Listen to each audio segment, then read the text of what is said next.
Hi all, this is Anjali. Welcome to my channel. और आज हम पढ़ेंगे डिकोडर क्या होता है। So yes, it is a combinational circuit जिसका काम है n इनपुट्स लेना और 2 raise to the power n outputs देना। सो इससे पहले हम पढ़ चुके हैं कि लॉजिक गेट्स क्या होते हैं, नॉर्मल लॉजिक सर्किट्स हम कैसे बनाते हैं। बट अब हम शुरू कर रहे हैं कॉम्बिनेशनल सर्किट। कॉम्बिनेशनल सर्किट्स क्या होते हैं? जब आप काफी सारे लॉजिक गेट्स को इकट्ठा यूज करते हो, you get a certain number of inputs and you get a certain number of outputs. तो कुछ इनपुट्स के बदले में आपको कुछ आउटपुट दिया जाता है with the whole structure of gates, उसे कहते हैं कॉम्बिनेशनल सर्किट। सो पहला सर्किट जो हम कवर करेंगे वो है डिकोडर। सो डिकोडर का मतलब होता है डिकोड करना। आपको कुछ इनपुट मिल रहा है, you have to decode it. ये कैसे बनता है, कैसे काम करता है और ये कहाँ यूज होता है, this is what we are going to do in this chapter. ये आगे जाके भी आपको आर्किटेक्चर के बहुत सारे पार्ट्स में इस्तेमाल होगा, तो आपको बहुत अच्छे से समझ आना चाहिए कि डिकोडर का क्या पर्पस होता है, कैसे बनाते हैं। ठीक है, सो वीडियो को पूरे एंड तक देखिएगा to understand the concept properly कि डिकोडर्स क्या होते हैं। और शुरू करते हैं डिकोडर से। तो सबसे पहली चीज जो डिकोडर के बारे में आपको पता होनी चाहिए कि ये n इनपुट्स लेता है और ये आपको 2 raise to the power n outputs maximum दे सकता है। ठीक है, सो हम कहते हैं कि it gives you less than और equal to 2 raise to the power n outputs. मतलब कि अगर एक इनपुट जाएगा तो 2 आउटपुट आ सकते हैं, अगर 2 इनपुट जाएंगे तो 4 आउटपुट आ सकते हैं। ठीक है, 3 इनपुट जाएंगे तो 8 आउटपुट आ सकते हैं। सो 2 इनपुट्स हैं तो 4 outputs can be there, 3 inputs हैं तो 8 outputs can be there, right. So जैसे अभी आपने थंबनेल पे एक डायग्राम देखा, वो क्या था? 2/4 का। सो 2/4 डिकोडर का मतलब है कि 2 इनपुट हम दे रहे हैं और उसके बदले में हमें 4 आउटपुट मिल रहे हैं। तो आपके पास x और y जो है इनपुट में जा रहे हैं एंड आपके पास आउटपुट में आ रहा है D0, D1, D2, D3। सो ये बेसिकली कहाँ यूज होता है? जब मेरे पास 4 ऑप्शंस हैं और मुझे उसमें से कोई एक सिलेक्ट करवानी है। So if I have to use that, मुझे 4 में से कोई एक ऑप्शन सिलेक्ट करवानी है, तो आप वो कैसे कर पाओगे? उसको करवाने के लिए आप क्या करेंगे? आपके पास जो इसका ट्रुथ टेबल होगा वो कुछ इस तरह से होगा कि आपके पास x और y 2 इनपुट जा रहे हैं। ठीक है, आपको आउटपुट्स में क्या चाहिए? आपको आउटपुट्स में चाहिए D0, D1, D2, D3। Now if your x and y are 0, तो जो पहला आउटपुट आपका आएगा D0, उसमें 1 आना चाहिए और बाकी तीनों जगह पर 0 आना चाहिए। अगर ये 0, 1 है तो आपके यहाँ पर 0 होगा, D1 में 1 आना चाहिए। अगर ये 1, 0 है so it should be 1 over here. मतलब जो 4 आउटपुट्स आ रहे हैं उसमें से कोई एक ही 1 हो सकता है, उससे ज्यादा 1 नहीं हो सकता। तो डिकोडर में आपके जितने भी आउटपुट्स आ रहे होंगे उनमें से कोई एक में ही 1 आएगा, सब में 1 नहीं आ सकता, राइट। सो वो किस में 1 आएगा वो आपके इनपुट पे डिपेंड करेगा। तो अगर आपका इनपुट 0, 0 है तो D0 पे 1 आएगा, बाकी जगह पे 0। अगर 0, 1 है तो D1 पे 1 आएगा, बाकी जगह पे 0। 1, 0 का मतलब होता है 2, तो D2 पे। तो एक तरह से जो इसकी नंबर बनता है, जो इसका डेसिमल नंबर बनता है, उसी जगह पे हमें 1 मिलेगा और बाकी जगह पे हमें 0 मिलेगा। Getting it? इसके साथ हम चाहें तो एक इनेबल इनपुट और ले सकते हैं कि अगर तो इनेबल इनपुट 1 है तो जब तक इनेबल है तब तक ये डिकोडर काम करेगा। लेकिन अगर ये इनेबल ही 0 हो गया तो डोंट केयर कंडीशन आ जाती है हमारे पास। उससे हमें ये फर्क नहीं पड़ता कि x और y क्या है। x और y कुछ भी हो, आपके पास आंसर सारा 0 ही आना है। तो उसका मतलब है कि इस सिचुएशन में डिकोडर काम नहीं कर रहा है।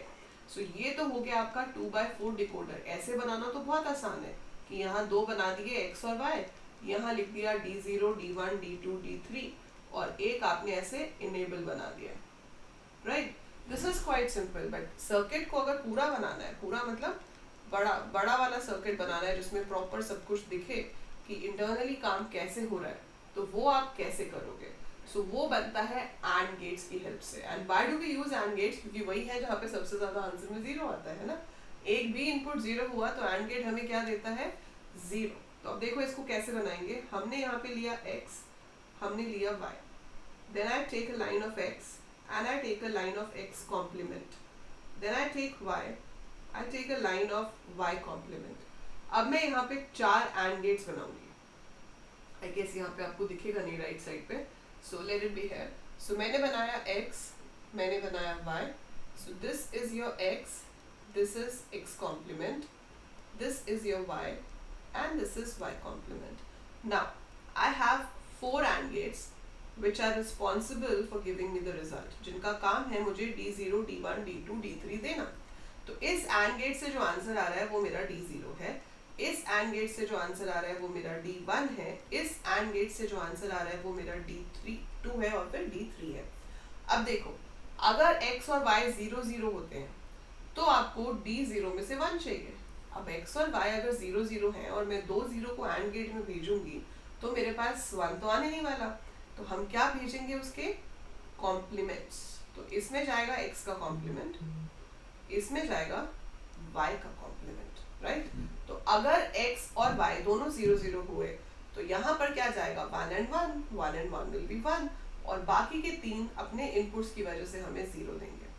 सो ऐसे ही D1 क्या होता है, 0 1 0 1. तो जहाँ पे 0 है, सिंपल अगर समझना है आपको तो सिंपल इतना समझना है कि 0 0 पे आपको दोनों कॉम्प्लीमेंट्स कनेक्ट करने थे.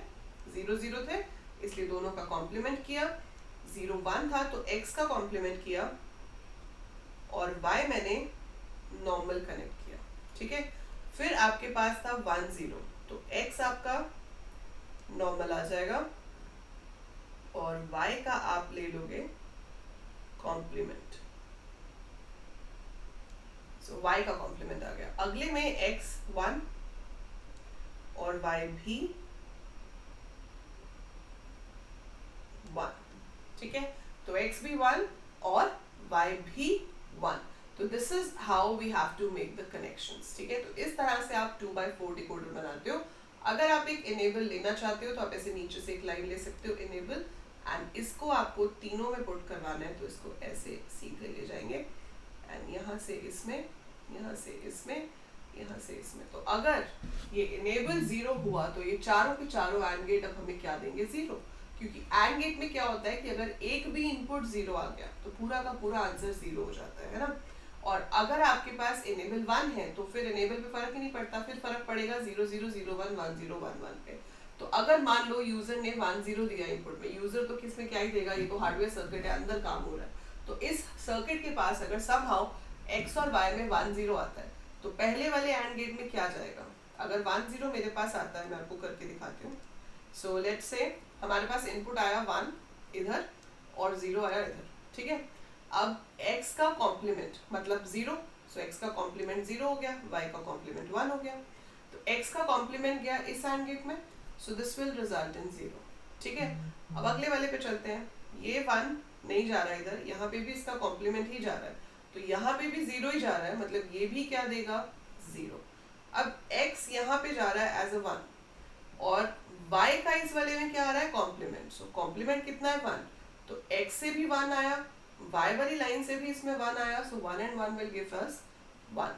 इसमें x सीधा जा रहा है तो that is 1, y सीधा जा रहा है that is 0, so that will give you 0. so आप अगर इनपुट देते हो 1 0 तो आपका आउटपुट आ रहा है 0 0 1 0. यही आना चाहिए था, है ना. so that is how your 2x4 decoder works. तो ये आपका डिटेल्ड स्ट्रक्चर हो गया किसका, 2x4 डिकोडर का. और जो हमने पिछली स्क्रीन पे बनाया था वो उसका ट्रुथ टेबल था, और ये क्या है, 2x4 का स्ट्रक्चर. अब आपको क्या करना है, इसी सेम डायग्राम को आप अपने रजिस्टर में खुद से ड्रॉ करोगे और फिर मुझे बताओगे कि मैम समझ आया या नहीं आया. जितना आप अपने हाथ से बनाते जाओगे आपको समझ आता जाएगा कौन सी लाइन कहाँ पर जानी है. ठीक है. सो this is a 2x4 decoder. अभी आप इसको बना 3x8 बनाने की कोशिश करो. मैं अगली वीडियो में आपको दिखाऊंगी कि 3x8 डिकोडर कैसे बनाना है.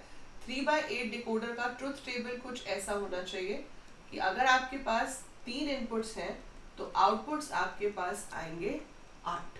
कितने आएंगे, 8. सो D0 से लेकर D7 तक. अगर ये 0 0 0 है तो इधर 1 आएगा और बाकी के 7 जगह पर हमारे पास 0 आना चाहिए. अगर ये 0 0 1 है तो यहाँ 1 आएगा और ये सारे 0. तो जो ऑक्टल नंबर्स हैं बेसिकली पहले वो लिख लो यहाँ पर. सो ये आपके पास 8 आपके ऑक्टल नंबर्स हो गए. अगर आपको टेक्निक भूल गई है तो पहले 4 0 4 1 2 0 2 1 2 0 2 1 0 1 0 1. these are your octal numbers. अब रिस्पेक्टिव डायगोनल पे आपके पास सारे 1 आएंगे. So this would be your truth table. पर इसका सर्किट कैसे बनेगा वो आप सोचो, अपनी नोटबुक में बनाओ. मैं आपको अगली क्लास में मतलब अगले वीडियो में दिखाऊंगी कि एक 3x8 डिकोडर कैसे ड्रॉ होता है, और फिर आप मैच कर सकते हो कि आपका वाला उसके साथ मैच कर रहा है या नहीं कर रहा है. ठीक है, आई होप आपको समझ आया होगा कि डिकोडर होता क्या है.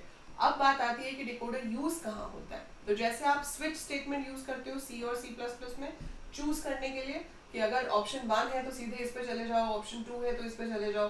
तो ये भी ऐसे ही हार्डवेयर में हमें हेल्प करता है टू चूज कि अगर मेरे को 8 में से कोई एक ऑपरेशन करना है तो 8 में से कौन सा ऑपरेशन करना है जिसके वाले में 1 आएगा. So with the help of these 3 we are choosing that. तो अभी हम डिकोडर को आगे एक और सर्किट में यूज करेंगे जिसे हम मल्टीप्लेक्सर कहते हैं. तो वहां पर आप एग्जैक्टली सीखोगे और देखोगे कि कैसे ये आपको ऑप्शन सेलेक्ट करने में हेल्प करता है. ठीक है, so decoder is this. I hope it's easy, it's understandable. If yes, तो वीडियो को लाइक जरूर कीजिएगा, शेयर कीजिएगा विद ऑल योर फ्रेंड्स जो कंप्यूटर साइंस से किसी भी तरह से रिलेटेड है, चाहे वो BCA कर रहे हैं, BSc कर रहे हैं, BTech कर रहे हैं और anything else they are doing into the field of computers. And इसके साथ साथ आप चैनल को सब्सक्राइब कीजिए. Channel is absolutely free. आपको यहाँ पर पूरे BCA BTech का सिलेबस मिलेगा. कॉम्पिटिटिव प्रोग्रामिंग में अपलोड करूंगी. प्लेसमेंट के लिए भी आपको यहाँ पर पूरी गाइडेंस दी जाएगी. So I'll try to upload as much content as possible. For that I need your motivation also. So do share it with maximum people. So मेरे पास ये जो मेरा चैनल है AL Coders, this I have started for college students only. उससे पहले मेरे पास already अपना channel है जिसका नाम अंजलि लूथरा है. So you all know about that, right? We have this channel जिसमें हम क्या करते हैं, अभी तक सब कुछ मिक्स था, कॉलेज स्कूल स्टूडेंट्स सारे. So now I am keeping that for school students. तो 11th 12th computer science IP IT जो भी आपका 12th तक का सिलेबस होता है कंप्यूटर्स का वो वहाँ चलेगा.